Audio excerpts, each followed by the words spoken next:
然后，然后第四个问题的话是第四个主题是说，哎，你当时选择结婚，对吧？离职，然后前往那个哥哥在的那个国家，然后这是一个怎样的心路历程，对吧？然后一个具体的问题，具体一点的话就是，你当时结婚的时候，你最大的犹豫或者是什么？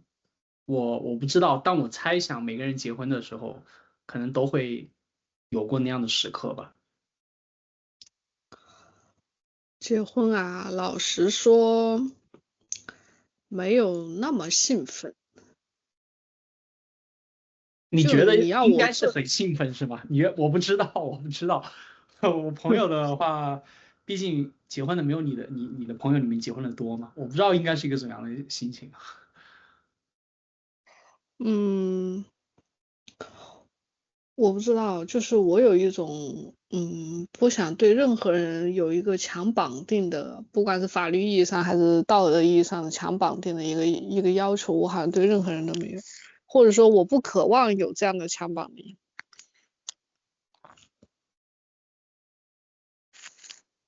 嗯，相当于说你对这种婚姻，对吧？一个法律文件证明你们两个对彼此负有这种各方面的责任，不是特别向往，是吧？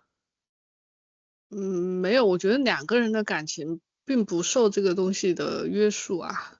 对，就是没有有这个感情的，东西的大家约束和要离婚的还是离婚。没有都会离婚很容易啊，对啊。对。但你说这件事情是不是对父母的交代，他一定是的，对吧？对于你的小孩要合法的在中国上户口，这个是一定要有的。因为你比方我们在英国生活，我们有很多同事，他们也只有自己的 relationship，但是他不是 marriage 的状态嘛，对吧？了解。那他们的小朋友呢？也就是说。那小朋友还是正常上学干嘛是吗？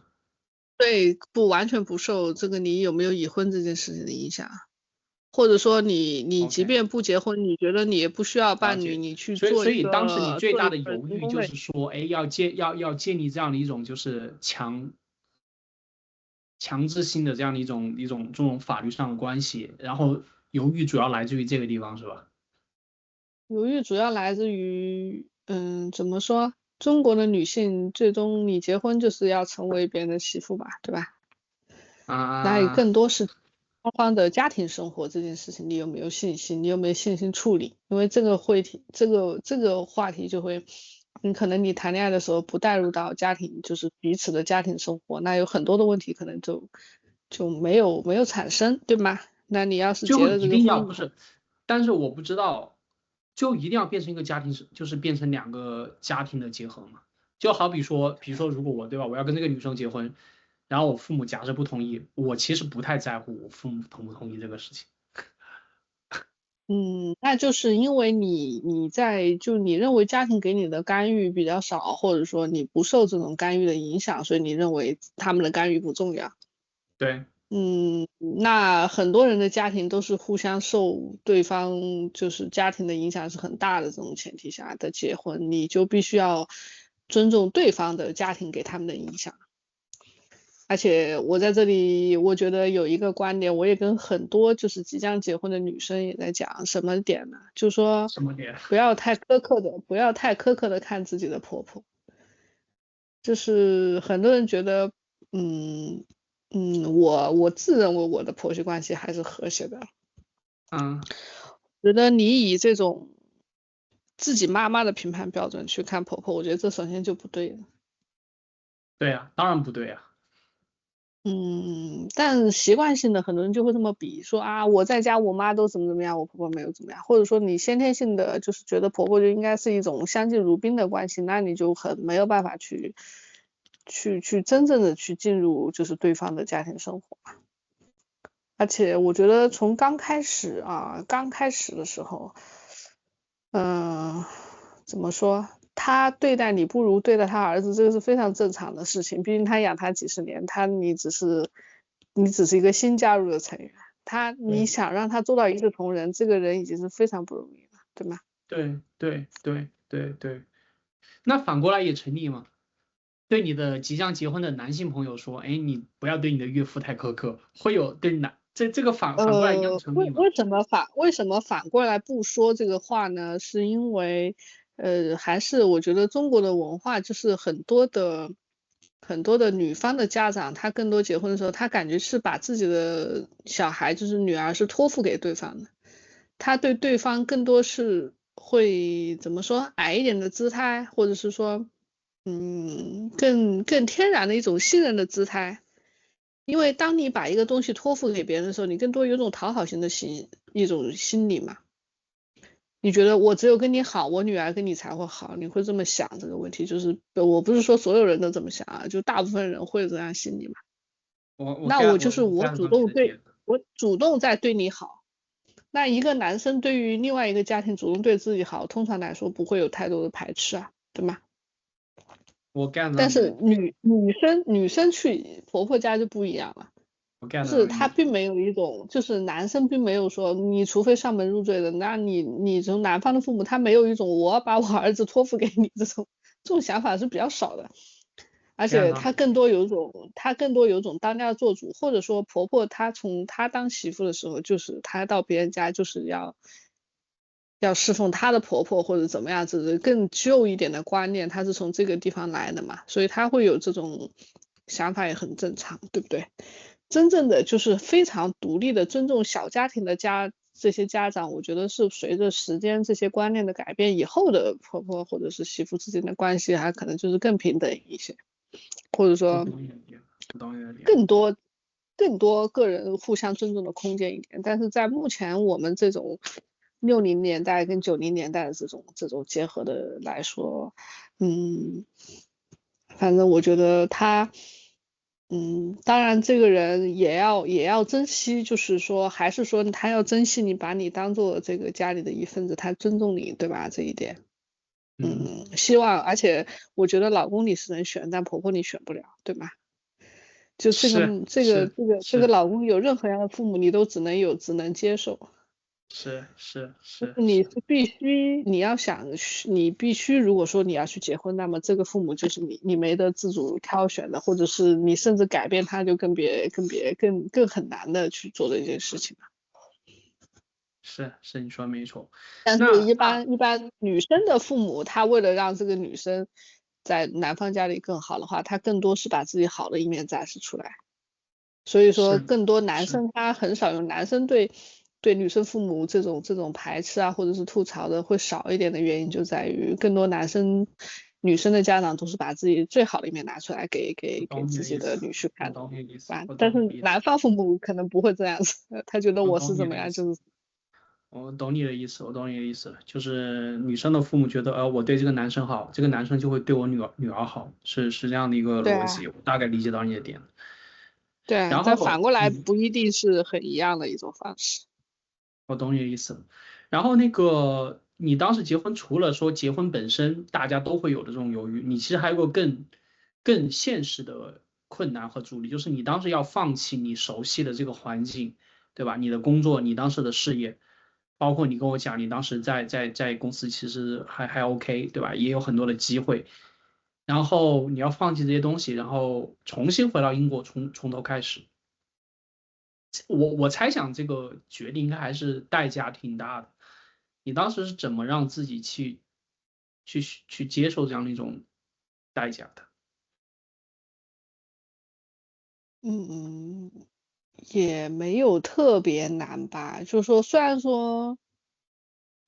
事业的上升肯定给自己带来一些成就感，就是说，但是你最终还是觉得你跟这个人在一起比你的独自美丽更，就是所谓两个人在一起比两个人各自在异地更重要，那这决定就容易做啊。目的就是为了两个人要在一起嘛。虽然说当时对在一起以后两个人的生活是一无所知的状态。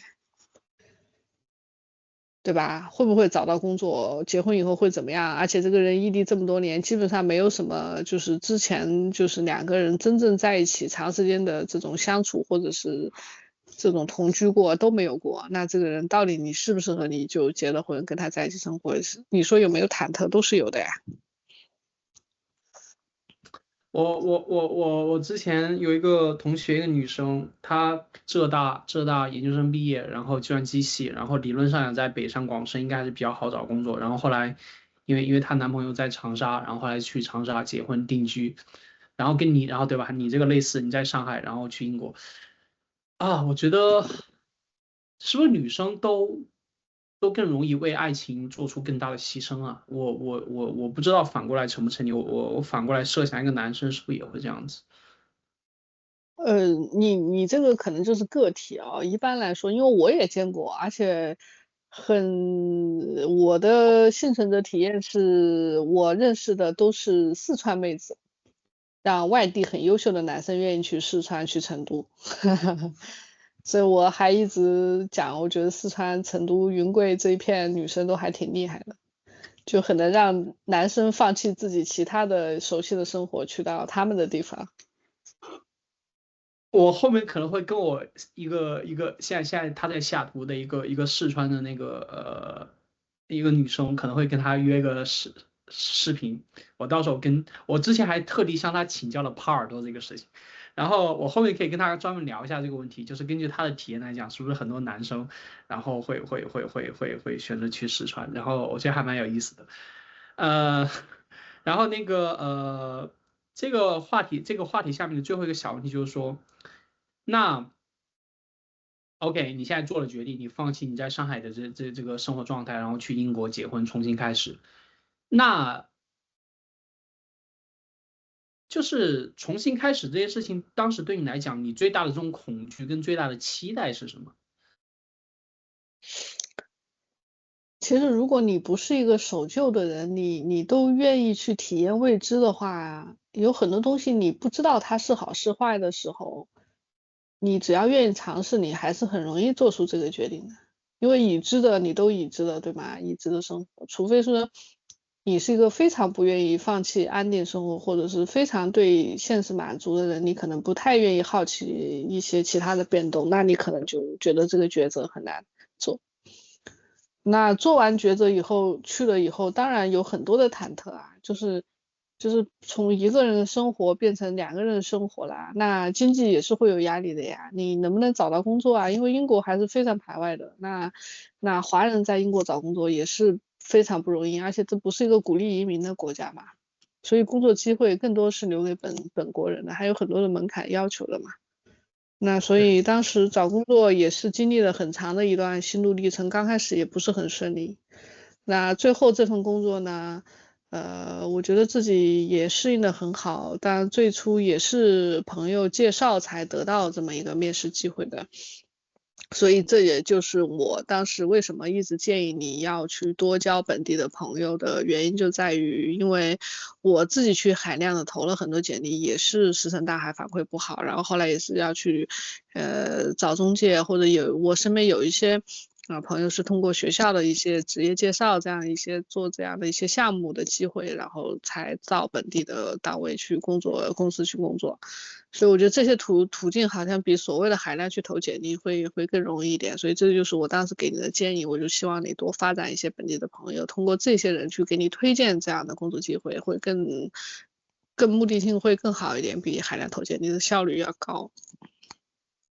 了解，所以当了解。时在那边生活，而且你的家就相当于你开始第一次拥有一个自己的家嘛，就相当于所有的事情你可以自己来说了算嘛。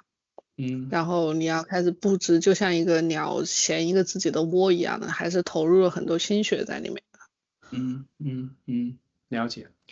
然后行，这个你在当时做决策的情况，我大概有个感受了。然后你这个建议，我觉得我现在用不到，但我以后可能会在想这个事情。然后然后第五个